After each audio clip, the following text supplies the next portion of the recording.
जय नमोस्तु। तरुचनंदे आनंद माओ चेनिनंद सहाओ परम तत् पद विंद पाओ नमियो सिद्ध स्वभाव गुरु वेश गोपति रुई गोपति ज्ञान सहकार तारण तरण समर्थ मुनि गुरु संसार निभाओ धर्म जुत जिनवरी अर्घति अर्थ है जो भय विनाश भव जो मुनो ममल ज्ञान पर देखो गुरु को धर्म को साची को बारंबार नमस्कार। श्री तारंतरण शापचार गणराज जी। देवी देवं नमस्कृतं लोकालोके प्रकाशिका त्रैलोक्यं भुवनार्थं ज्योति ओंकारं च विन्दते ॐ ह्रियं श्रियं चिन्तये शुद्ध सद्भावपूर्णितं सम्पूर्णं स्वयं रूपं रूपातीते विन्दसंयुक्तम्। बोलिए आचार्य प्रवर सतवर संत तारण मलाचार्य जी महाराज जी की जय हो जय हो जय हो। एक साथ मंत्र उच्चारण करेंगे। ओम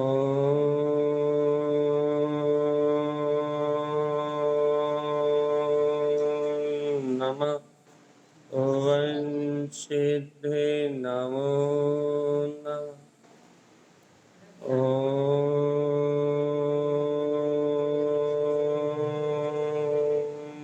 नमः ओम सिद्धे नमो नमः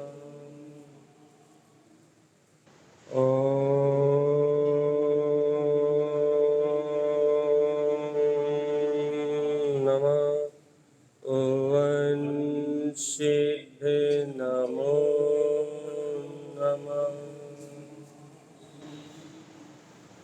परम महाराज माचिनवाणी सदगुरुवर तारण स्वामी और सर्वज्ञ जिन्हें परमात्मा के अमृत में यह ज्ञान रहा था, यह श्री तारण शापाचार्य गणराज जी।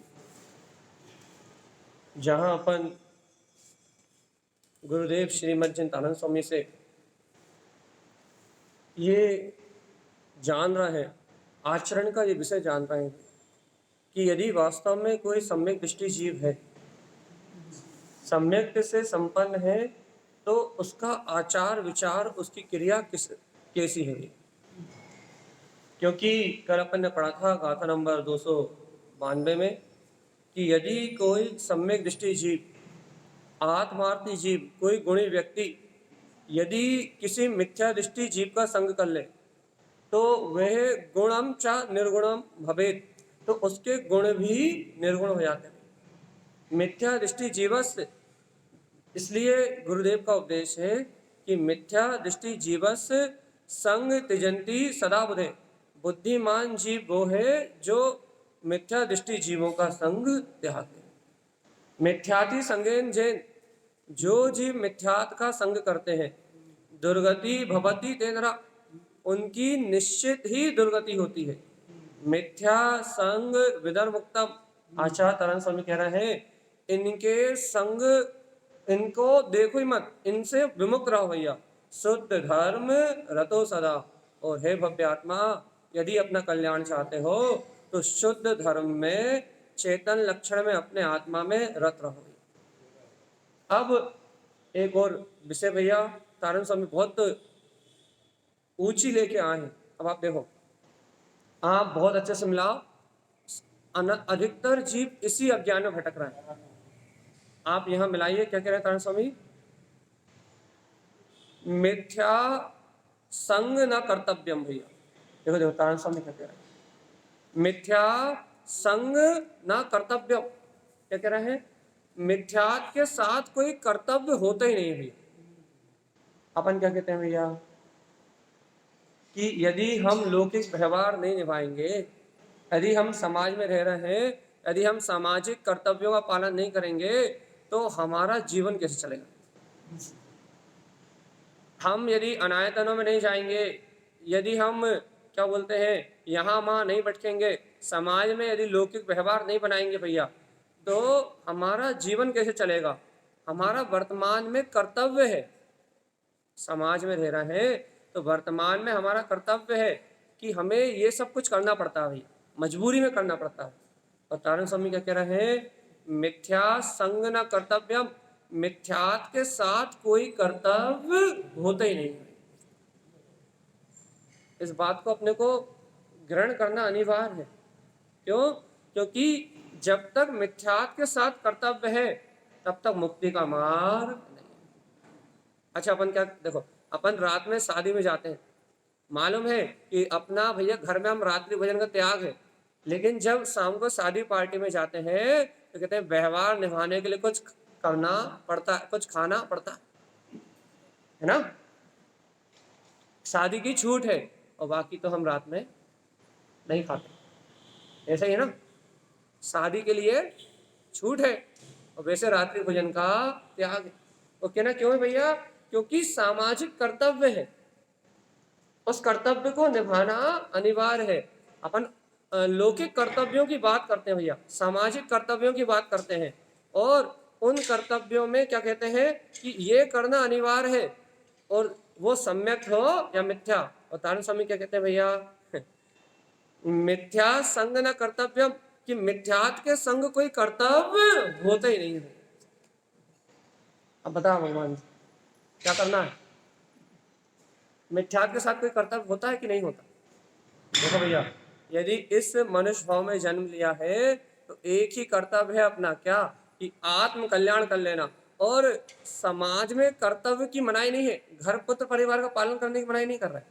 यदि आप घर के मुखिया हो या घर में रहते हो तो आपको रोटी बनाने का कर्तव्य है, दुकान चलाने का कर्तव्य है, ये जो अपने लौकिक जिम्मेदारियां हैं उन कर्तव्यों की बात नहीं कर रहे। कौन से कर्तव्यों की बात कर रहे हैं, कौन से कर्तव्यों की बात कर रहे हैं, विवेक पूर्वक कर्तव्य की बात नहीं कर रहा है कि आप विवेक का निर्णय करके विवेक को सामने रख के जो कर्तव्य करते हैं उनकी बात नहीं कर रहे। तो क्या कह रहा है, मिथ्या संग न कर्तव्यम, लेकिन जीवात्मा एक बात याद रखो, सामाजिक व्यवहार तो बनाने के लिए है, सभी जीवों के साथ मैत्री भाव से रहना है, सभी जीवों पे अनुकंपा करना है, सभी जीवों से परस्पर प्रेम करना है, किसी को छोटा बड़ा नहीं देखना। लेकिन एक बात याद रखना जीवात्मा, मिथ्या संग ना कर्तव्यम, लेकिन एक बात याद रखना, मिथ्यात के संग कोई कर्तव्य होता ही नहीं भैया। कोई भी सामाजिक व्यवहार मिथ्यात के संग होगा तो दुर्गति का कारण होगा। अभी बताओ अपन मिथ्यात के संग कैसा कर्तव्य करते हैं, बताना तो जरा। एक उदाहरण तो हमने दे दिया भैया रात्रि भोजन का, और एक आध उदाहरण बताओ कि मिथ्यात के संग कैसा कर्तव्य करते हैं, बताओ बताओ बताओ जल्दी, मिथ्यात के संग कैसा कर्तव्य करते हैं। हाँ, हम अपन कैसे करते हैं, मिथ्यात के संग कर्तव्य करते हैं, उसका पक्ष भी करते हैं कि ये करना जरूरी है, कैसे करते हैं बताओ, एक दो उदाहरण बताओ अपने जीवन से। नहीं पता, ऐसा तो है नहीं भैया पता ना हो, क्योंकि अपना सुबह से लेकर शाम तक जीवन ही उन्हीं में निकल रहा है। जल्दी बताओ कैसे कर्तव्य करते हैं, हाँ बोलो।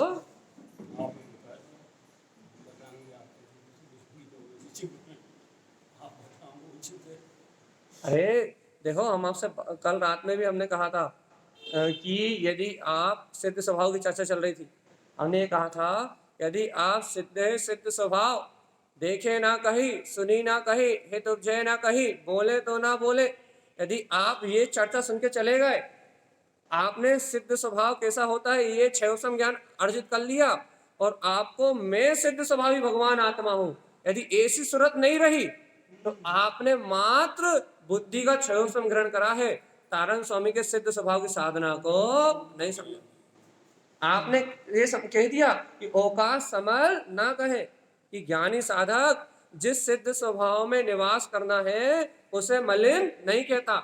आपने कह तो दिया कि वो मलिन नहीं कहता, लेकिन भगवान जी मैं शुद्ध हूं ऐसी प्रतीति यदि आपको नहीं आ रही तो आप अपने आप को स्त्री पुरुष रागी देशी कामी भोगी मान के अपने आप को मलिन कह रहा है कि नहीं कह रहा है? यदि आप ये कह रहे हो कि सिद्ध स्वभाव देखे ना कहीं, सुनी ना कहीं, है तो जय ना कहीं, बोले तो ना बोले, और आप भी कथा करने में लगे हो, आप दिन रात संसार की क्रियाएं करने में लगे हो, आप कह रहे हो ओका समल नहीं कहे, और हम आपसे कह रहे हैं भैया सिद्ध स्वभाव की सूरत ही है क्या? कह रहे हो भैया राग के भाव चल रहे हैं, देश के भाव चल रहे हैं, परिवार के भाव चल रहे हैं, दुनियादारी की चिंता चल रही है। आपसे कह रहे औकात समझ ना कहें कि ज्ञानी साधक अपने सिद्ध स्वभाव को कभी मलिन पर्याय में देखता ही नहीं, मानता ही नहीं, सुनता ही नहीं, स्वीकार ही नहीं करता। और अपन क्या कहें भैया, ये मलिनता, ये पर्याय, ये हमारे सिद्ध स्वभाव के स्मरण करने बाधक है। भैया अपन ही कायर बने हुए हैं, सिद्ध स्वभाव तो जैसा का तैसा है भैया। अपन ही स्वभाव को स्वीकार नहीं कर रहा है, अपन ही वर्तमान पर्याय को देख रहे हैं, अपना शाश्वत स्वरूप तो जैसा का तैसा है, उसमें कोई अंतर, अपनी कायरता है, उस स्वभाव में तो कोई अंतर नहीं है। ऐसे ही यहाँ कह रहे हैं भैया, यहाँ तारण स्वामी कह रहे हैं मिथ्या संग न कर्तव्यम। क्या कह रहे हैं भैया, इस मनुष्य भाव का एक उद्देश्य है। क्या है उद्देश्य? आत्म कल्याण करना है कि नहीं? इस मनुष्य भाव का एक ही लक्ष्य है, सम्यक दर्शन ज्ञान की प्राप्ति करना। अपन कहते हैं ना भैया मनुष्य भाव में क्यों आए हो, क्या काम है भैया? कहना आत्म कल्याण करने के लिए। अब बताओ, आप कह रहे हो कि हम मनुष्य भाव में आत्म कल्याण करने के लिए आए हैं, और संग निभा रहे हो मिथ्यात्व का, मिथ्यात्व के कर्तव्य को कर्तव्य मान रहे हो। मिथ्यात्व के कर्तव्य को मतलब भैया जिसने जो कहा वो कर लिया। किसी ने कह दिया भैया दुकान चलती है कैसे, दुकान के बाहर नींबू मिर्ची टांग दो तो दुकान बहुत तेज चलती है। दुकान के बाहर नींबू मिर्ची टांग दो तो दुकान अच्छी चलती है। घर बनवा रहे हो तो वो काली हुंडी टांग दो, चप्पल टांग दो उल्टी, तो क्या हो रहा, घर पे नजर नहीं लगती। मिथ्यात्व के संग कर्तव्य, काय के संग कर्तव्य भैया, ये जरूरी है। मिथ्यात्व के संग कर्तव्य करना जरूरी है भैया। क्यों जरूरी है? तो दुनिया तो यही कर रही है ना, सब तो यही कर रहा है ना, जो सब कह रहे हैं, जो सब कर रहे हैं वो ही हमें करना है। तो ये कौन कौन सा कर्तव्य है भैया? मिथ्यात्व के साथ होने वाला कर्तव्य भैया। तराजू बाट की पूजा कर लो भैया, यदि घर में कोई परेशानी तो पीपल के पेड़ पे पानी चढ़ा दो, महा अगरबत्ती लगा दो, गंगा में स्नान कराओ, जमुना में नहाया, ये कौन सा कर्तव्य है भैया? मिथ्यात्व के संग कर्तव्य भैया, ये कर्तव्य है हमारा। और जब तक मिथ्यात्व के संग अपना कर्तव्य है, जब तक सम्यक दर्शन की प्राप्ति नहीं हो सकती। क्योंकि देखो भैया एक उपयोग में एक ही रहेगा, या तो सम्यक रहेगा, या तो वीतराग जिन धर्म का सिद्धांत रहेगा, या तो वस्तु स्वरूप का निर्णय रहेगा, और या तो मिथ्यात्व की मान्यता रहेगी। क्या कि कोई मेरा सुधार बिगाड़ कर सकता है। देखो देखो, जब तक ये मान रहे हो कि पर द्रव्य मेरा कुछ कर सकता है, कोई मेरा अनिष्ट कर सकता है, तब तक भैया भय के कारण मिथ्यात्व का कर्तव्य होता है। मान लो अच्छा अभी आप रास्ते से जाओ और रास्ते में जाते जाते कोई बढ़िया एक पंडित जी मिल जाए आपको, और वो आपके माथे को देख के कहे, क्या कहे, अरे अरे अरे तेरे ऊपर तो शनि की छाया छाई हुई है, एक काम करो शनि महाराज को जाके 2 अगरबत्ती लगा दो। तो क्या करोगे? क्या करोगे? हाँ, जाओगे कि नहीं? है? अरे पंडित जी अच्छा बता दिया, है ना, यही करोगे ना? तो आचार्य तारण स्वामी कह रहे हैं मिथ्यात् संग न कर्तव्यम।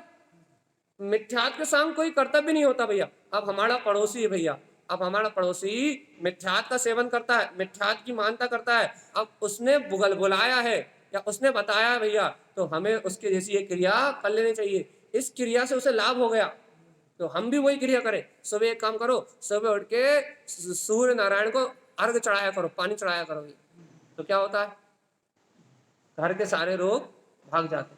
करोगे कि नहीं?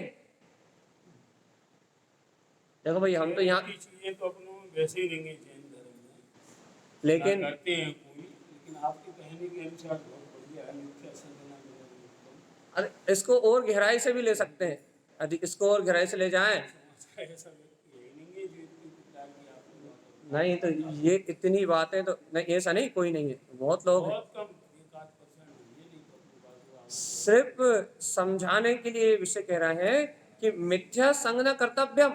और थोड़ा गहराई में जाओ, इसको और थोड़ा गहराई में जाओ भैया, कि जो लौकिक व्यवहार है वो भी मिथ्या का कर्तव्य। कैसे लौकिक व्यवहार भैया? जिसमें अन्न मत का पोषण होता हो, कुछ भी हो चाहे। और देखो भैया, यदि और गहरे निश्चय में जाओ तो आचार्य तारण स्वामी की यदि बात मानो, और गहरे निश्चय मत रहो, और गहराई में जाओ तो भगवान आत्मा ये संसार ही मिथ्या है और ये संसार ही झूठा है, सब पुद्गल का परिणमन है, पुद्गल की अवस्था से परिणमित हो रहा है। और देखो देखो, ये पुद्गल का जो परिणमन है ये कर्माधीन है।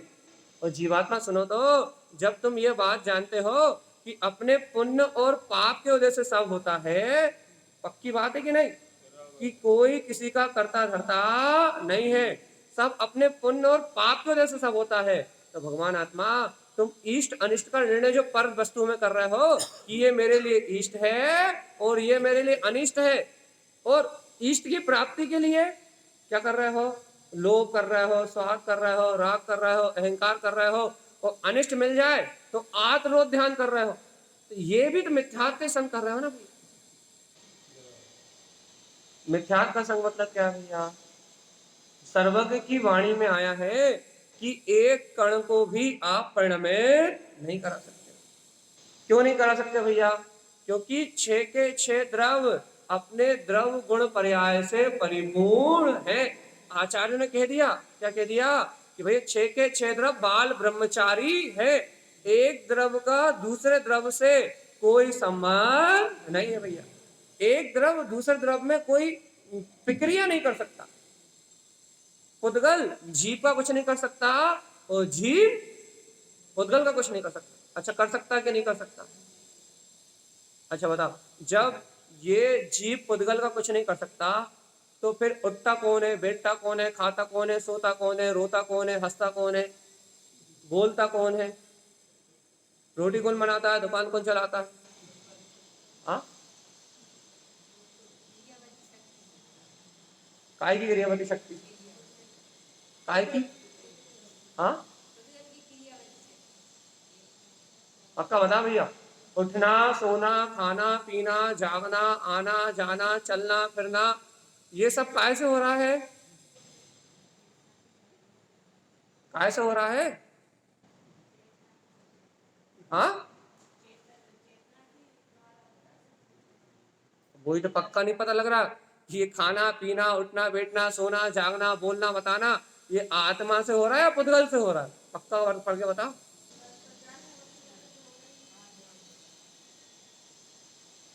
अब यही निर्णय करो भगवान, काहे से हो रहा है? भगवान जी यही तो निर्णय करना है कि तत्समय की योग्यता से कर कण परिणमित हो रहा है। तो इस समय ये पुद्गल हिल रहा है, डुल रहा है, बोल रहा है, बता रहा है, चल रहा है, फिर रहा है, उठ रहा है, इसमें आत्मा और शरीर ये पुद्गल इन दोनों का संश्लेष संबंध है। लेकिन उठना बैठना सोना खाना पीना जागना ये सब तो पुद्गल में ही हो रहा है, पुद्गल का परिणमन पुद्गल की क्रियावती शक्ति से हो रहा है। लेकिन आत्मा क्या कर रहा है भैया? आत्मा इस होने वाले परिणाम में मैं कर रहा हूं, मैं धर रहा हूं, मेरे द्वारा ये सारी व्यवस्था चल रही है, ऐसी मान्यता कर रहा है कि निमित्त निमित्तिक संबंध को आत्मा और पुद्गल का जो संश्लेष कर्म का संबंध है, इस कर्म का कर्ता मैं हूं, ऐसा मान रहा है कि मैं खा रहा हूं, मैं सो रहा हूं, मैं बना रहा हूं, मैं चल रहा हूं, मैं फिर रहा हूं, मेरी प्रक्रिया सब चल रही है, ऐसी जो मान्यता कर रहा है ये भी तो मिथ्यात्व का संग है। अरे शरीर संयोग पुद्गल ये अपना है कि अलग है? अच्छा अपन वेद ज्ञान में क्या पढ़ते हैं, अलग पढ़ते तो बता। मैं इस शरीर आदि से भिन्न एक अखंड अभेद अविनाशी यदि अब भगवान आत्मा जब ये शरीर आदि अपने नहीं, ये शरीर आदि मेरे नहीं, तो फिर खा कौन रहा, सो कौन रहा, उठ कौन रहा, बैठ कौन रहा, चल कौन रहा, फिर कौन रहा, कौन कर रहा है सब? एक बात पक्की कर लो भैया, उद्गल की क्रियावती शक्ति से सारा परिणमन हो रहा है। ये भाषा वर्णा भी जो आप तक पहुंच रही है ना, ये उद्गल की क्रियावती शक्ति से आपकी कर्ण इंद्रिय के पास तक पहुंच रही है। लेकिन भैया इसके साथ इन इंद्रियों के साथ एक चेतना भी रहती है, वो ज्ञान इंद्री, देखो देखो सावधान, वो ज्ञान इंद्री इन शब्दों को जान रही है, कान नहीं जान रहा है। जान कौन रहा है भैया? आप ये बताओ, शब्द आपके कान तक पहुंच रहे हैं, लेकिन जान कौन रहा है? ज्ञान के द्वारा ही जान रहे हो ना। शब्द तो आप तक पहुंच रहे हैं, लेकिन जानना किसके माध्यम से हो रहा है? ज्ञान के माध्यम, उस ज्ञान इंद्रिय के माध्यम से जानना हो रहा है ना। तो एक बात बताओ भगवान जी, एक बात बताओ, पक्का करके निर्णय करके बताओ, जब उस ज्ञान इंद्रिय के माध्यम से जानना हो रहा है, तो फिर एक बात निश्चय करके बताओ बिल्कुल ठोस, कि तुम कौन हो? जो जान रहा है वो तुम हो। इन शब्दों को सुन के, इन जनवाणी के शब्दों को सुन के, जो इनसे अर्थ को ग्रहण करके जो इनकी भाव भाषा कर रहा है, क्या भाव भाषा कर रहा है? कि ये जो जिनेंद्र भगवान की वाणी है ये सत्य है, ध्रुव है, प्रमाण है, यही मेरे चेतनता का स्वरूप है। जो ऐसी भाव भाषा कर रहा है वो तुम हो, या जो ये शब्द है वो तुम हो? जो कान से सुनाई दे रहा है ये भैया जी अच्छी बात कह रहे हैं या बुरी बात कह रहे हैं, ये जो निर्णय कर रहा है, ये निर्णय करने वाला, ये विवेक को जागृत करने वाला, ये चैतन्य आत्मा तुम हो, या फिर जो ये सुनाई दे रहा है वो तुम? तो भगवान आत्मा ये कहना, सुनना, चलना, फिरना, खाना, पीना, उठना, बैठना, ये पुद्गल की क्रिया है।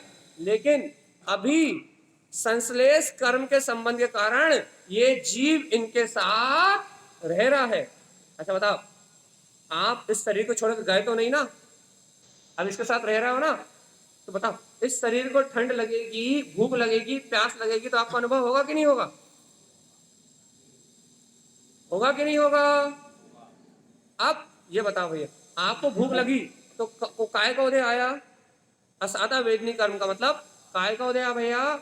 आहार संज्ञा का उदय हुआ। कौन सी संज्ञा का उदय हुआ? आहार संज्ञा। इच्छा, इच्छा का नाम संज्ञा। आपको भूख लगी, प्यास लगी, तो कौन सी संज्ञा का उदय हुआ? आहार संज्ञा का उदय हुआ। किसको भूख लगी? भूख किसको लगी? शरीर को। अर्थात क्योंकि असाता वेदनी कर्म हो या आहार संज्ञा हो, ये कर्म का उदय है कि नहीं है? सही बताओ, कर्म का उदय कि नहीं है? तो जो भूख की वेदना हुई, भूख लगी, भूख की जो वेदना का अनुभव हुआ, भूख कोई विशेष वस्तु नहीं है, भूख क्या है? वेदना का अनुभव ही तो है ना। अच्छा, भूख अनुभव के अलावा और कुछ है क्या? अच्छा एक बात बताओ, एक मुर्दा शरीर में भी यदि भोजन ना हो तो उसे भूख लगती है क्या? यदि एक लाश लाके यहाँ पर रख दें या लेटा दें बढ़िया, तो क्या उसे भूख लगती है कि नहीं लगती? उसका पेट खाली होगा कि नहीं होगा?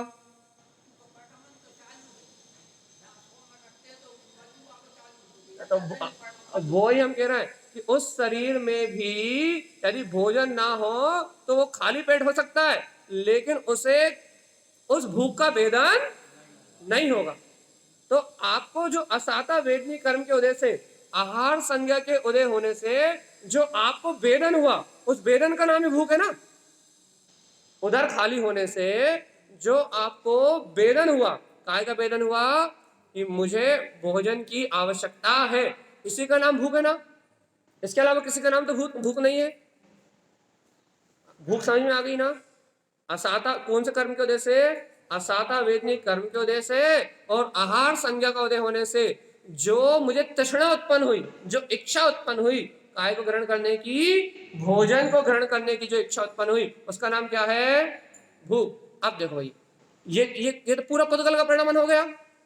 जो भूख, जो कर्म का उदय आया वो पुद्गल का है, जो कर्म का उदय पुद्गल का है कि नहीं है? असाता वेदनी कर्म पुद्गल की परिणाम है ना। और जो जिस शरीर के संयोग से आया वो शरीर भी पुद्गल है कि नहीं है? अब आपका सिर्फ अनुभव रह गया ना, जो भूख का अनुभव हुआ, क्योंकि आप जानने देखने वाले हो, अनुभव करना आपका गुण है, तो जो अनुभव रह गया वो भर आपका रह गया ना भैया, रहा नहीं रहा? जो भूख का वेदन का अनुभव है वो ही रहा ना आपका, बाकी सब तो चला गया ना। सही बताओ, जो भूख का अनुभव था वो ही आपके पास रह गया ना, बाकी सब तो खत्म। कर्म का उदय आया, इच्छा हुई, ये सारे भाव चले, मन में विचार आए, उसमें आपके पास तो सिर्फ अनुभव रह गया ना, अनुभव ही रह गया ना। अब देखो बहुत अच्छी घटना बता रहे हैं हम आपको, बहुत बढ़िया। अब आप सिद्धांत को मिला, सिर्फ वेदन रह गया आपके पास और कुछ नहीं रह गया ना। अब देखो इस वेदन को मिटाने के लिए, अब देखना, इस वेदन को मिटाने के लिए यदि आपके पास पुण्य कर्म का उदय है, यदि असाता वेदनी कर्म के वेदन को मिटाने के लिए यदि आपको साता वेदनी कर्म का पुण्य का उदय है, तो आपको क्या प्राप्त होगा भैया? भोजन। काय के उदय से प्राप्त होगा? साता वेदनी कर्म को उदय। साता वेदनी कर्म का उदय पुद्गल है कि नहीं है? पुद्गल है कि नहीं है? वाह। और उससे जो भोजन प्राप्त होगा वो पुद्गल है कि नहीं? उस भोजन को जो ग्रहण करेगा शरीर, वो पुद्गल है कि नहीं? उस पुद्गल उसको ग्रहण करने के बाद जो पेट में जाएगा वो पेट पुद्गल है कि नहीं? लेकिन उससे जो तृप्ति होगी, जो साता वेदनी कर्म के उदय से जो तृप्ति होगी, और उस तृप्ति का जो वेदन करेगा कि मेरी भूख मिट गई, ये वेदन, ये जो वेदन हुआ, ये वेदन किसको हुआ? ये वेदन चेतना को हुआ। तो वो भूख का वेदन चेतना के खाते में गया, सावधान, वो भूख का वेदन चेतना के खाते में गया और ये तृप्ति का वेदन चेतना के खाते में गया। चेतना के खाते में तो सिर्फ अनुभव गया ना, और क्या गया? क्या भोजन आत्मा ने करा? क्या भूख आत्मा को लगी? क्या ना आत्मा ने भोजन करा और ना आत्मा ने को भूख लगी, दोनों काम आत्मा में नहीं हुए ना। आत्मा ने क्या करा? सिर्फ बोलो तो, आत्मा ने क्या करा? सिर्फ वेदन करा ना, कर्मों का निमित्त था, आत्मा ने वेदन किया। अब यहां एक घटना घटेगी भैया, यदि कोई आत्मार्थी सम्यक दृष्टि जीव है जिसे आत्मा का बोध है, तो उसे क्या विवेक जगेगा कि देखो देखो, ये भूख लगना कर्म का उदय है और ये भोजन मिलना भी पुण्य कर्म का उदय है। ये तो पुद्गल की होने वाली क्रिया है, मैं इससे भिन्न गायक तत्व भगवान आत्मा हूं। वो इस चेतना को पकड़ लेगा, वो वेदन करने वाले को पकड़ लेगा, ये वेदन करने वाला आत्मा है और इस शरीर का सारा परिणाम अलग है। वो वेदन करने वाले को पकड़ लेगा भैया। तो भैया जब वो जीव इस वेदन करने वाले को पकड़ लेगा तो क्या होगा? समस्त वेदनाओं से छूट जाएगा, उसे भोजन की वेदना भी भिन्न दिखाई देगी और भोजन से मिली तृप्ति भी भिन्न दिखाई देगी। क्यों क्यों क्यों? क्योंकि उसने उस चैतन्य को, उस वेदन करने वाले को पकड़ लिया। और यदि भैया वेदन करने वाले को ना पकड़े, भूख लगे तो चर ले, पुण्य का उदय तो भैया पेट भर ले, तो भैया जब असाता का उदय आया तब भी इच्छा हुई, और साता से जब पेट भरा गया तब भी तृप्ति हुई, और मानता क्या बनी रही भैया? मुझे भूख लगी और मैंने भोजन किया। क्या इससे भिन्न उस वेदन करने वाले को पकड़ पाए क्या? या भूख में उलझा रहा है या तृप्ति में उलझा रहा है? आप उस भोजन जो इसके बीच में ज्ञायक है, ज्ञाता दृष्टा है, वीतराग स्वभाव वाला है, अनंत चतुष्टय से संपन्न है, क्या इन दोनों घटनाओं के बीच में, भूख लगने की घटना के बीच में और भोजन प्राप्त करके उसे ग्रहण करने की घटना के बीच में, आप उस ज्ञायक को पकड़ पाए क्या? उस वेदन करने वाले को पकड़ पाए क्या? कि यदि वो इस शरीर में नहीं होता तो ना आपको भूख का वेदन होता और ना आपको तृप्ति का वेदन होता। क्या आप उसको पकड़ पाए क्या? यदि आप उसे नहीं पकड़ पाए, इसका नाम है मिथ्यात्व का कर्तव्य। भूख लगना भी मिथ्यात्व कर्म के उद्देश्य से था। मिथ्यात्व मतलब पुद्गल की क्रिया थी।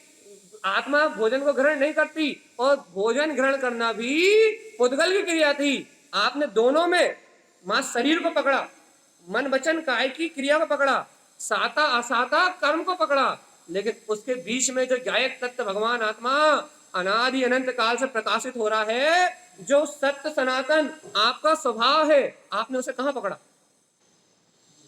आप मूल को ग्रहण करना भूल गए।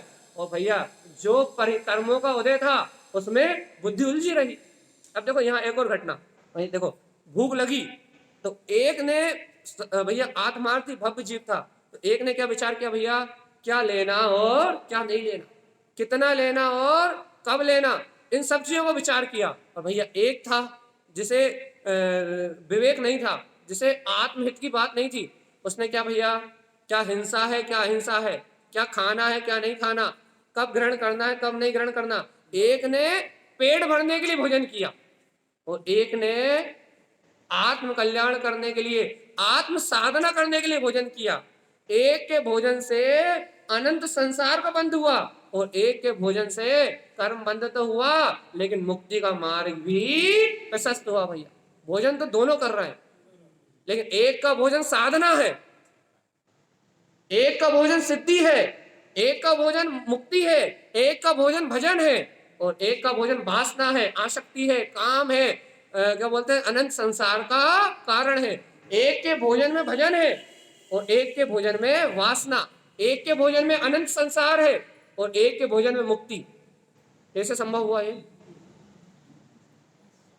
खा तो दोनों रहे हैं ना, चर तो दोनों रहे हैं, लेकिन एक का चारा कल्याण का कारण है और एक का चारा नर्क और निगोद का। आप बताओ आप कौन सा वाला चल रहे हो?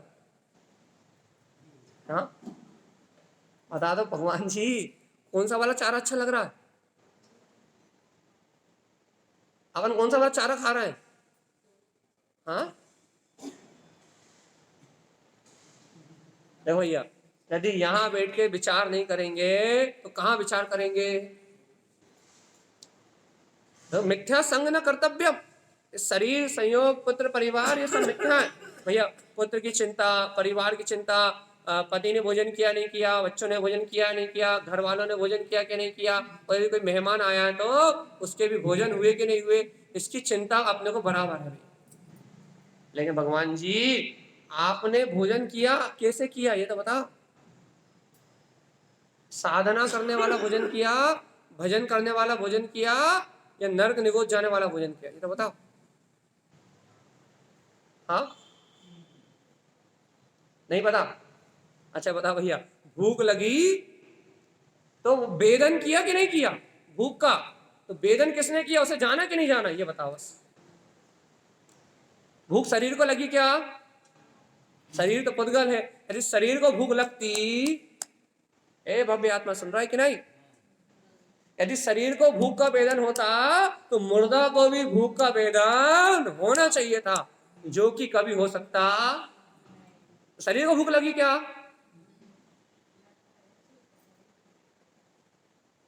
क्योंकि उदय तो शरीर में ही आता है।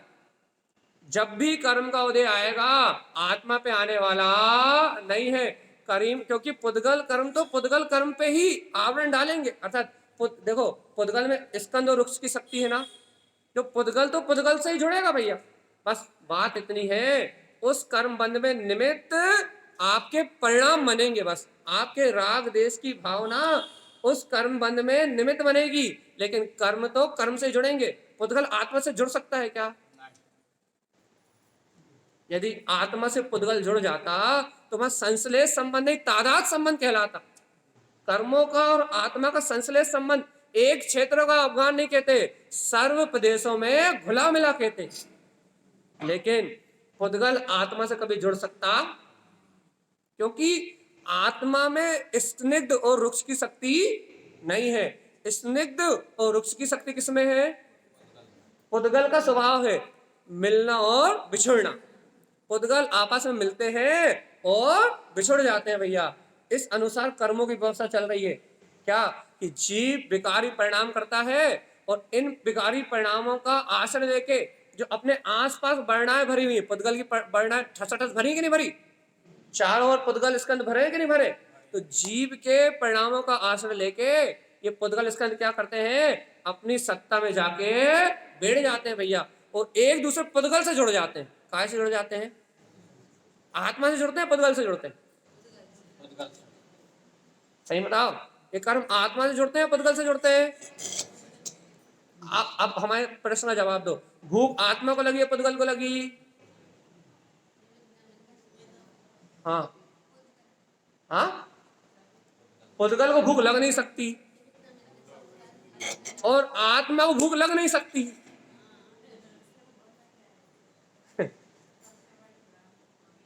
पुद्गल को भूख लग नहीं सकती क्योंकि पुद्गल में जानने देखने की शक्ति नहीं है, उसमें चेतनता है ही नहीं, तो पुद्गल को भूख लग सकती नहीं है। और आत्मा तो भैया भोजन करती है ही नहीं, आत्मा को भी भूख नहीं लग सकती। तो भूख किसको लगती है, बस उसका नाम बता दो और छुट्टी।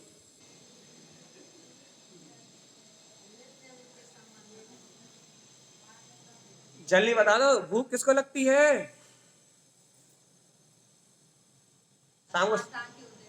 शाम को सिद्ध स्वभाव सुन रहे हैं, सिद्ध है सिद्ध स्वभाव, अवकाश समझ ना कहे, तो सिद्ध स्वभाव को भूख तो लग सकती ही नहीं है क्योंकि वो कर्ममल सहित है ही नहीं, और पुद्गल तो जड़ है ही, उसे भूख लगने का कोई सवाल पैदा ही नहीं होता। तो भूख भूख कौन चिल्लाता है, भोजन भोजन कौन चिल्लाता है, गुलाब जामुन गुलाब जामुन गुलाब जामुन गुलाब जामुन किसकी लार टपकती है? हाँ,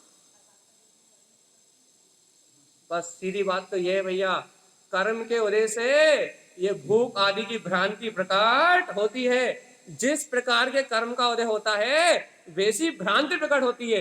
अरे भैया क्या कहते हैं, 16वें स्वर्ग के देवों को तो कितने हजार वर्ष बाद, कितने महीनों बाद इतना सा भोजन करने की इच्छा उत्पन्न होती है, कंठ से अमृत झड़ जाता है, मही तृप्त हो जाते। तो जिसकी जितनी वासना, जिसकी जितनी कसाय तीव्र है, उस कसाय से इन इच्छाओं का वेदन होता है, और इन इच्छाओं के वेदन को भूख कहते हैं, प्यास कहते हैं, इसको चार संज्ञाएं कहते हैं। इस वेदन में जीव उलझा हुआ है, कहीं राग के वेदन में और कहीं द्वेष के वेदन में। अच्छा लगा तो राग और बुरा लगा तो द्वेष, इसका नाम है संसार। यह साधना में रहती है, महीना महीना वर्षों में हार नहीं मिलती, जी ज्ञान करके उनकी शांत हो जाती है। इच्छा का निरोध कर लिया, शरीर की आयु है, शरीर की आयु है, तब तक कोई शरीर का बाल भी वाका नहीं कर सकता। उनकी शरीर की आयु है तो उनको कोई मार नहीं सकता भैया। इसलिए महीनों महीनों साधना करके 2-2 4-4 दिन में, अरे तारण स्वामी जब साधना करते थे 6-6 दिन में एक बार आहार लेते थे और गुफाओं में बैठे रहते थे। तो बात क्या थी कि अंतर की तपस्या का बल, इच्छाओं का निरोध करने से शरीर को वो आकुलता प्रकट ही नहीं होती, इच्छाओं का निरोध हो गया। और भैया इच्छाओं का निरोध हो गया तो वेदन हो ही नहीं रहा। वेदन तो कर्मदेह से होना है ना भैया, वेदन काय से होना है? कर्म के निमित्त से। और यदि कर्म के निमित्त को ही आपने आत्म साधना के बल पे, अपन पढ़ते ना तारण समय कितने सूत्र है? 9 सूत्र। जो 9 सूत्र है वो 9 कर्म है। जब उनके 9 कर्म का उदय ही उन्होंने सुधार लिया भैया, मतलब तारण स्वामी के जो जीव था, उनका जो शरीर था, उनका शरीर सुगंधित था। आपने घटना पढ़ी कि नहीं पढ़ी कि वो एक क्या बोलते हैं, वो किसी क्या बोलते हैं ठाकुर के पास गए, उसने उन्हें गोद में उठा लिया तो उसका रोग दूर हो गया। पढ़ा का नहीं पढ़ा? भ्रांतियां मत करो। नहीं भ्रांति है नहीं, यानी नहीं, जोन ने भी लिखा है, लिखा है अपन चौथे ग्रंथ के अलावा ऐसी कहीं कोई बात नहीं, वो चौथे ग्रंथ के अंतर्गत करो, टीका टिप्पणी के अंतर्गत मत करो। चलो ठीक है, लेकिन ये हम इसलिए बता रहे हैं कि ये कहने का अभिप्राय क्या है कि ये क्या है कि जीवों जो क्या कहते हैं साधक पुरुष होते हैं, आत्मार्थी पुरुष होते हैं, उनके जो 9 कर्म सूत्र है, मतलब उनके शरीर की जो वर्णाएं होती हैं, अपन कहते हैं तारण स्वामी सर्वार्थ सिद्धि गाय, ये तो प्रमाण है ना। तो जो जीव सर्वार्थ सिद्धि गाय उनके जीवों की जो वर्णाएं होती है, उनके मल मूत्र भी शुद्ध होते हैं। उनके शरीर से इतना तेज निकलता है, उनके शरीर का प्रभाव पड़े यदि वो यहाँ आ जाए तो वहां से असाता रोग आदि भी भग जाते हैं। उनकी वर्णाएं इतनी निर्मल हो जाती हैं। ये उदाहरण इसलिए दे रहे थे कि उनके शरीर की कांति, उनके शरीर का तेज, उनके शरीर का जो क्या कहते हैं क्या जो विकार आदि जो है शरीर में, उन सबका मलिनता कम होने लगती है और अंतर से साधना का तेज प्रकट होता है। तो ये रिद्धियां हो जाती हैं भैया, ये आत्म साधना का बल होता है। इसलिए अपन कह रहे हैं कि 6-6 महीने भैया आहार नहीं करते थे पहले के मुनिराज, 6-6 महीने जंगलों में रहते थे, ना भूख की वेदना ना प्यास की वेदना। तो उतनी उत्तम सहनन और शरीर में उतनी सामर्थ होती है भैया। अपना मूल विषय क्या है भैया कि अपन वेदन कर रहे हैं। क्या कर रहे हैं? और जब तक अपन कर्मों के अधीन है, इतनी बात याद रखना, जब तक अपने को इस शरीर आदि से भिन्नता नहीं हुई तब तक अपन कर्म अधीन वेदन कर रहे हैं। और जब अपने को भेद ज्ञान और तत्व निर्णय प्रकट हो जाएगा तो वो ही वेदन कर्म अधीन ना होके ये काय का वेदन हो जाएगा, स्वाधीन वेदन हो जाएगा कि मैं ज्ञायक तत्व भगवान आत्मा हूं। आज अपन निमित्ताधीन वेदन कर रहे हैं कि जैसे कर्म का उदय आता है वैसा अपन वेदन करते हैं, लेकिन अपने को भेद ज्ञान हो जाएगा तो अपन कर्म आधीन वेदन नहीं करेंगे, अपन स्वाधीन वेदन करेंगे कि मैं आनंद स्वरूप भगवान आत्मा हूं। ये भेद ज्ञान की कला का अतिशय है भैया, पराधीन वेदन और स्वाधीन वेदन। स्वाधीन वेदन कौन कर सकता है? स्वाधीन वेदन कौन कर सकता है? जिसकी दृष्टि इन पर्याय से हटी हो, हाँ, जो भेद ज्ञानी हो, जो स्वभाव को स्वीकार करता हो, वो अपने आत्मा का स्वाधीन वेदन कर सकता है भैया। और भैया देखो, जिसकी दृष्टि शरीर पे हो, जिसकी दृष्टि इंद्रिय भोगों में हो, जिसकी दृष्टि विषय कसाय में हो, जिसकी दृष्टि पाप आदि में हो, भैया जो शरीर को ही अपना मानता हो, कर्म को ही अपना मानता हो, वो कभी स्वाधीन वेदन नहीं कर सकता। और आज तक अपने को मुक्ति का मार्ग क्यों नहीं मिला? क्यों नहीं मिला? क्योंकि अपन ने इन निमित्तों से बाहर कभी विचार ही नहीं किया, इन निमित्तों से पार होके कभी अपने स्वभाव को स्वीकार ही नहीं किया। और भैया अपने निमित्तों से पार होके विचार नहीं किया ना, तो भूख लगी तो क्या मान लिया? भूख मुझे लगी। प्यास लगी तो क्या मान लिया? प्यास मुझे लगी। राग के भाव हुए तो क्या मान लिया? राग मैंने किया। द्वेष के भाव हुए तो क्या मान लिया? द्वेष मैंने किया। क्रोध मैं करता हूँ, लोभ मैं करता हूँ, काम मैं करता हूँ, भोग मैं करता हूँ, सब विकारों करता अपने आप को मान लिया। क्यों मान लिया भैया? हाँ बता, क्यों मान लिया? बता। अब भी इतनी रावण गाई हमने, क्यों माना? क्यों माना? क्योंकि इस संयोग को ही अपना मान लिया। और जब तक इस संयोग को अपना मानोगे तब तक जितना भी विकार रूप परिणमन होगा, जितनी भी पर्याय की धारा चलेगी, उस पूरे पर्याय में मैं पने की अनुभूति होगी भैया। इससे भिन्नता का भेदन नहीं कर पाओगे। लेकिन हे जीवात्मा, जिस पल तुम्हें यह स्वीकार हो जाएगा कि मैं तो ज्ञायक स्वरूपी भगवान आत्मा ही हूं, जिस दिन तारण स्वामी की बात आपके हृदय में चली जाएगी कि तू स्वयं भगवान है, उस समय आपको ये भेदन होगा, ना राग में करता, ना द्वेष में करता, ना भूख मुझे लगती, ना प्यास मुझे लगती। मेरे अंतर तो मेरा शांत शून्य मौन आनंद स्वरूप परमात्मा है। और सुनो, इस आनंद स्वरूप परमात्मा में किसी कर्म मल का कोई प्रवेश नहीं है। इतना मात्र बोध होने का नाम सम्यक दर्शन है। भोजन करते हुए भी यदि इतना बोध है, ये भोजन पुण्य कर्म के वजह से मिला है और भूख पाप कर्म के वजह से लगी थी, मैं तो ज्ञायक तत्व भगवान आत्मा हूं, तो आप भोजन करते हुए भी साधना कर रहे हो। एक एक ग्रास जो आप ले रहे हो ना, वो आत्म साधना के लिए है, वो आत्म कल्याण के लिए है, ये आपका पूरा भाव मुक्ति के लिए है। और जीवात्मा सुनो ना, यदि उस भोजन करते समय गिरदता है, आसक्ति है और अपने आत्मा का बोध नहीं है, तो वो पूरा भोजन वासना है, 5 इंद्रिय विषयों का सेवन है, आप ब्रह्म है, और उस आप ब्रह्म का फल नरक और निगोध है। 5 इंद्रियों के विषयों को आप ब्रह्म सेवन कहते हैं, 5 इंद्रियों के विषय के, ऐसा नहीं चाहे रसना इंद्रिय का हो, चाहे घ्राण इंद्रिय का हो, चाहे चक्षु इंद्रिय का हो, पांचों इंद्रियों के विषयों को आप ब्रह्म कहते हैं भैया। जल्दी बताओ, अपन आत्म साधना कर रहे हैं या फिर वासनाओं में लिप्त हैं? हाँ, जल्दी बताओ भगवान जी, टाइम हो चला अपना, समय समाप्ति घोषणा करना है। शाम को फिर अपन लेंगे सिद्ध स्वभाव जी का आनंद। अभी तो निर्णय करके बताओ क्या कि हम वासनाओं के भोग में लिप्त हैं, वासनाओं में हमारा जीवन है, व्यसनों का भोग कर रहे हैं, या इन व्यसनों से भिन्न, इन वासनाओं से भिन्न हमारा पूरा जीवन अपन क्या कहते हैं मनुष्य भाव काय के लिए मिला है? अपन आत्म कल्याण की साधना कर रहे हैं या वासनाओं में डूबे हुए हैं? जल्दी बताओ।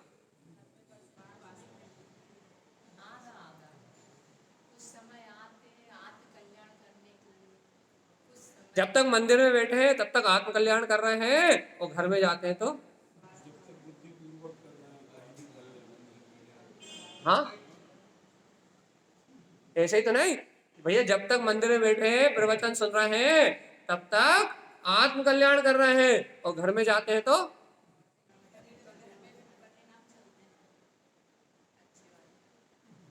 देखो भैया, यदि किसी को देखो, हम बहुत मार्के की बात कह रहे हैं और एक बार में कह रहे हैं, और आप एक बार में सुन लो। श्रद्धान होता है तो एक बार में होता है, पूरा होता 100% होता है। श्रद्धान में ये नहीं चलता कि घर में अलग, मंदिर में अलग, दुकान में अलग, चौराहे पे गए तो अलग। श्रद्धान में क्वालिटी नहीं बदलती भैया, श्रद्धान की क्वालिटी नहीं बदलती। श्रद्धान तो घर में भी वही है, मंदिर में भी वही है।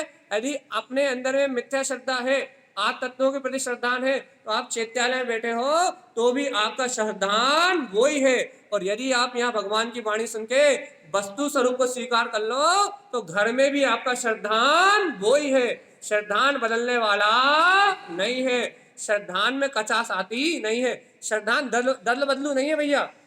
गंगा गए तो गंगा दास, जमुना गए तो जमुना दास, और जहां चले गए वैसे हो गए। श्रद्धान तो एक बार होता है, एक का होता है और पूरा होता है, उसमें फेरबदल नहीं होता। आप ऐसा नहीं कह सकते भैया थोड़ी देर रहता है और थोड़ी देर नहीं रहता। मंदिर में आता है और मंदिर के बाहर गए तो चला जाता है। यदि दो को दो मान लिया तो घर में भी दो है, मंदिर में भी दो है, और दुकान पे भी दो है। और यदि एक ही माना है, शरीर ही आत्मा है, तो फिर वो यहाँ भी वही है, घर में भी वही है, और दुकान पे भी वही है। ऐसा थोड़ी ना होगा कि घर में कुछ, दुकान पे कुछ, और मंदिर में कुछ। भाव बदलते हैं। देखो भाई, मंदिर में शुभ भाव हो सकते हैं और घर में अशुभ भाव हो सकते हैं। मंदिर में अपन प्रवचन सुन रहे हैं तो शुभ भाव का परिणाम पल्ला भारी हो सकता है, कसाई की मंदता हो सकती है। और घर में अशुभ भाव का पल्ला भारी हो सकता है, कसाई की तीव्रता हो सकती है। लेकिन भेद ज्ञान में इन दोनों का कोई प्रवेश नहीं है। ना भेद ज्ञान में मंदिर कल्याणकारी है और ना भेद ज्ञान में दुकान बाधक है। क्या कहा हमने? ना भेद ज्ञान में ये प्रवचन कार्यकारी है। हाँ, निमित्त हो सकते हैं कि प्रवचन सुन के भेद ज्ञान की धार तेज हो जाए। और ना भेद ज्ञान में दुकान बाधक है। हाँ, ऐसा हो सकता है तो दुकान में थोड़ी देर उलझ जाओ तो भेद ज्ञान मंद हो जाए, लेकिन बाधक नहीं है भैया। भेद ज्ञान एक बार हो गया तो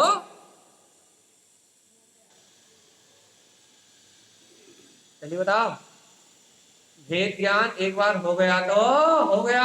मैंने स्वीकार कर लिया कि मैं ज्ञायक तत्व भगवान आत्मा हूं, तो नरक में जन्म हो जाए, जो निगोद में सो ही मुझ में, सो ही मोक्ष मझार।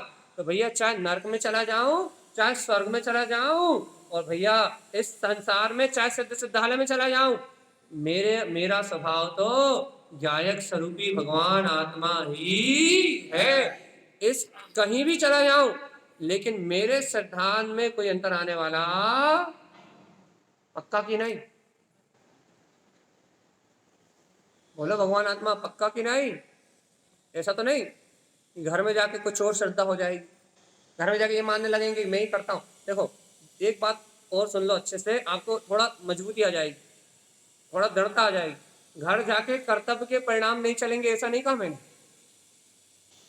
क्या नहीं कहा मैंने कि घर जाके आपको रोटी नहीं बनानी पड़ेगी, ऐसा भी नहीं कहा।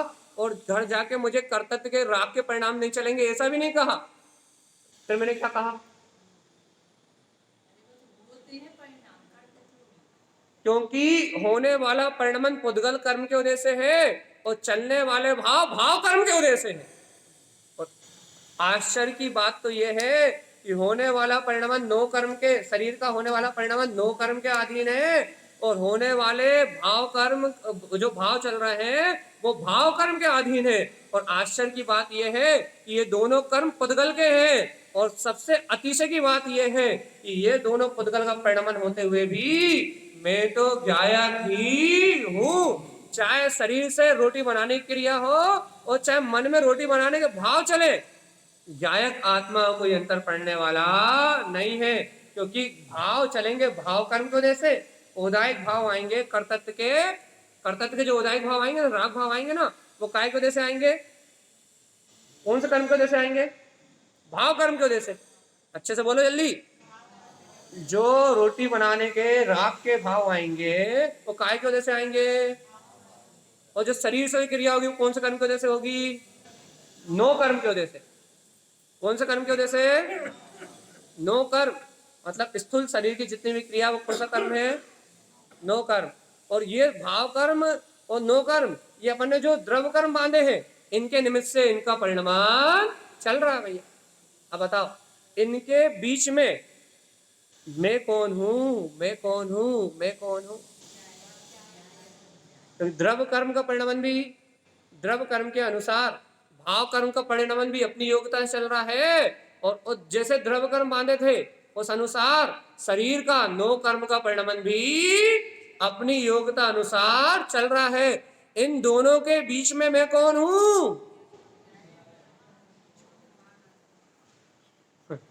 इतना ही होश आ जाए कि इन दोनों चलने वाली धाराओं के बीच में मैं गायक तत्व भगवान आत्मा ही हूं, तो इस जीव का कोई बाल बाका करने वाला नहीं है। इस जीव का पूरा जीवन आत्म साधना में व्यतीत हो जाएगा। सिर्फ इतना बोध आ जाए कि इन सबके बीच में मैं तो गायक तत्व भगवान आत्मा ही हूं। अंतर विवेक की जागृति हो जाएगी, अंतर आत्मा का बोध आ जाएगा और कर्तव्य का अहंकार धीरे धीरे टूटता जाएगा। अर्थात शरीर से एकत्व टूटता जाएगा और अपनी आत्मा से एकत्व बढ़ता जाएगा भैया। इसका नाम है मोक्ष मार्ग। ना क्रिया बदलने का नाम मोक्ष मार्ग है, ना स्थान बदलने का मार्ग मोक्ष मार्ग है। मोक्ष मार्ग तो भैया अपनी आत्मा की सूरत बदल जाए बस। आएगी सूरत? देखो भैया, आज आत्मा को सूरत आती घर की, पुत्र की, परिवार की, धन दौलत की, जबकि ये सब काय की वजह से मिले हैं? पुण्य के वजह से। और पाप का उदय आएगा तो, पाप का उदय आएगा तो जाएंगे कि नहीं जाएंगे? तो यदि जीव को इतना ही निर्णय हो जाए कि धन दौलत, माता पिता, पुत्र, परिवार, ये पुण्य के उदय की संपत्ति है। जो अपनी धर्म पत्नी है ना, जो अपनी तिजोरी है ना, जो अपनी पुत्री है ना, जो अपना पुत्र है ना, ये पुण्य उदय की संपत्ति है। और पाप उदय आते ही छीन ली जाएगी। छनेगी कि नहीं छनेगी? अच्छा बताओ, ये अपना शरीर काय की संपत्ति है? पुण्य उदय की संपत्ति है। अरे पाप का उदय आएगा तो छनेगा कि नहीं छनेगा? आयु कर्म का अंत होगा तो छनेगा कि नहीं छनेगा? भगवान जी, ये पुण्य की संपत्ति पाप के उदय में आपसे छुड़ा ली जाए, बहुत मार्गी की बात कह रहा है। ये पुण्य की संपदा पाप के उदय में आपसे छुड़ा ली जाए, इससे पहले इससे ममत्व तोड़ दो तो मुक्ति का मार्ग बन जाएगा। और ये पाप उदय में छुड़ाई गई तो फिर रो रो के छोड़ोगे, और रो रो के छोड़ोगे तो दुर्गति में जाओगे। अच्छे से नोट कर लो इस बात को। ये पुण्य उदय की संपत्ति पाप उदय में आपसे छीन ली जाए, इससे पहले इससे ममत्व छोड़ दो, क्योंकि ममत्व छोड़ दोगे तो क्या होगा भैया? जीवन सुख शांति और आनंद में बीतेगा। और जब ये संपदा छूटेगी तब आकुलता नहीं होगी, अनाचार नहीं होगा, एक दूसरे से बैर विरोध नहीं होगा, परिवार में कलह नहीं होगी, सब में प्रेम वात्सल्य बना रहेगा। मोह छोड़ दोगे तो और मोह नहीं छोड़ोगे तो ये मेरा, ये तेरा, ये तेरा, ये मेरा, लड़ लड़ के ही पूरा जीवन निकल जाएगा और हाय हाय में जीवन निकलेगा और नर्क निगोद में जन्म हो जाएगा। इसलिए पाप उदय छुड़ाए इससे पहले क्या करना है? अपन मोह छोड़ दो, निर्णय कर लो कि पुण्य से प्राप्त हुआ है और पाप से चला जाएगा। मैं तो इन दोनों के बीच में गायक तत्व भगवान आत्मा ही हूँ, जानने वाला हूँ और देखने वाला हूँ। मेरा स्वभाव ज्ञाता है, साक्षी है, करता धरता। करने धरने की व्यवस्था तो कर्मों की है भैया। एक काम करो, आखिरी 2 मिनट, करने धरने का काम किसका है? किसका है? शरीर में संयोग में करने धरने का काम किसका है? अपन करते ना, पुण्य पाप के 2 पार्टों के बीच में ये जिंदगी चल रही है, तो करने धरने का काम किसका है? पुण्य पाप रूपी कर्मों का। पुण्य उदय होगा तो आपका सब अच्छा अच्छा होता चला जाएगा, और पाप कर्म का उदय होगा तो आप कितना ही अच्छा कर लो, अच्छा होने वाला नहीं है। हाँ, लेकिन आपके परिणाम अच्छे हो जाएंगे तो पाप उदय भी अप्रसन्न में हो जाएगा, वो बात अलग है। ठीक है, तो भैया करने धरने का काम किसका है? पुण्य और पाप का। और अपना काम क्या है? अपना काम क्या है? जानन जानन जानन जानन जानन जानन और मात्र जानन। मैं तो जानन हार गायक स्वरूपी परमात्मा ही हूँ। अपना काम कर लो तो दुनिया के काम से मुक्ति मिल जाएगी। जब तक अपना काम नहीं हुआ, जब तक संसार की क्रियाओं में उलझे रहोगे, और जिस दिन अपना काम हो गया उस दिन सारे दंड फंद खत्म भाई। चलिए बताओ, अपना काम करना है या दुनिया का काम करना? क्या भाई, कर्मों का तुम कर नहीं सकते, क्यों? क्योंकि तत्समय की योग्यता से सारा परिणाम चल रहा है। सर्वज्ञ के ज्ञान में जैसा आया है, कर्मों का परिणाम तो वैसा ही चलेगा। इंद्र हो, धरेंद्र हो या स्वयं महावीर हो तो भी कर्मों के परिणाम को पलट नहीं सकते। महावीर के कान में भी कील ठोकी गई, महावीर खुद नहीं रोक पाए। क्यों नहीं रोक पाए भैया? क्योंकि कर्मों के परिणाम को कोई रोक सकता नहीं है। लेकिन भगवान आत्मा महावीर ने क्या कर लिया था? हाँ, क्या कर लिया था? ये होने वाला कर्म का उदय मेरा नहीं है, मैं इससे भिन्न हूं, ऐसे गायक तत्व के बोध को जगा लिया था। तो कील तो कानों में ठुकी, लेकिन महावीर केवल ज्ञान को प्राप्त हो गए। भगवान आत्मा ऐसे ही कील, जितने भी दुख है ये तो कर्मों के उदय में है, जितने भी सुख है, भौतिक सुख है, ये तो कर्मों के उदय में है। इन कर्मों के उदय को कर्मोदय जानो, और मैं इनसे भिन्न गायक तत्व भगवान आत्मा हूं, ऐसा निर्णय कर लो तो शीघ्रता से, सरलता से मुक्ति की प्राप्ति होगी कि नहीं? अच्छा बताओ, मोक्ष जाने के लिए जंगल जाना पड़ेगा क्या? मोक्ष जाने के लिए घर छोड़ना पड़ेगा क्या? मोक्ष जाने के लिए भैया आपको आपकी दुकान बंद करनी पड़ेगी क्या? भैया ये सब हो जाएगा, करना नहीं पड़ेगा। करना पड़ेगा में कर्तव्य की मानता है, और हो जाएगा में होने वाले परिणाम की स्वीकारता है। जब आत्मा की रुचि लगेगी और गहरी रुचि लगेगी तो घर भी छूट जाएगा, दुकान भी छूट जाएगी, और जंगल जाना भी हो जाएगा।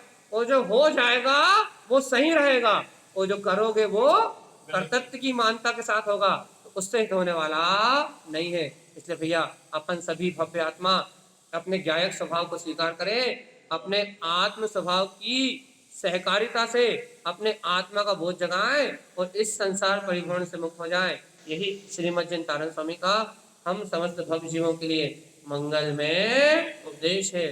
बोलिए आचार्य प्रवर सदगुरुवर संत तारण तरण मंडलाचार्य जी महाराज की। कम से कम जय तो अच्छे से बोल दो। तारण तरण शाकाचार ग्रंथादि राज की।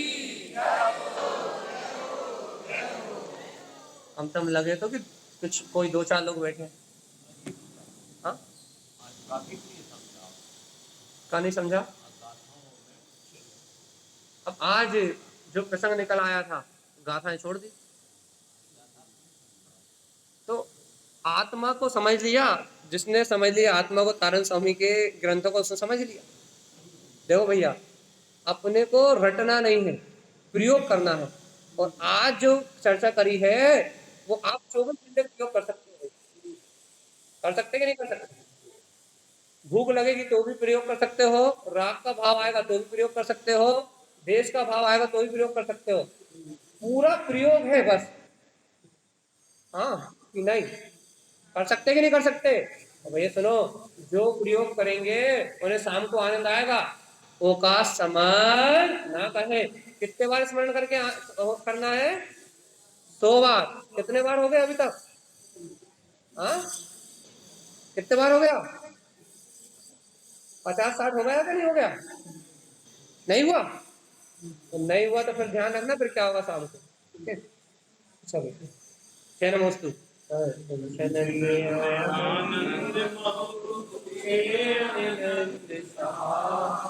परम सत्य पद वेद पाओ, नमियो सिद्ध शोभा। गुरु के गोपति हुई, गोपति ज्ञान सहका।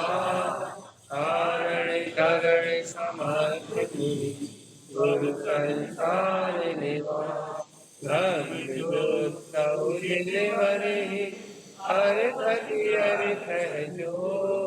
मैं विनाश भव जो, मम ज्ञान पर दो।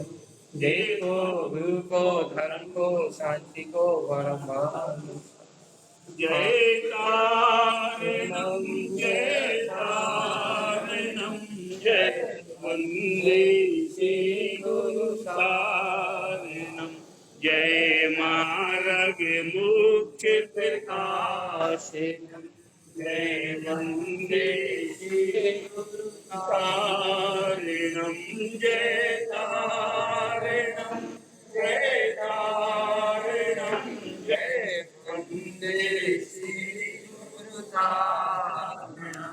जय मार्ग मुख्य प्रकाशितम, जय वंदे श्री गुरु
मोक्षिकांत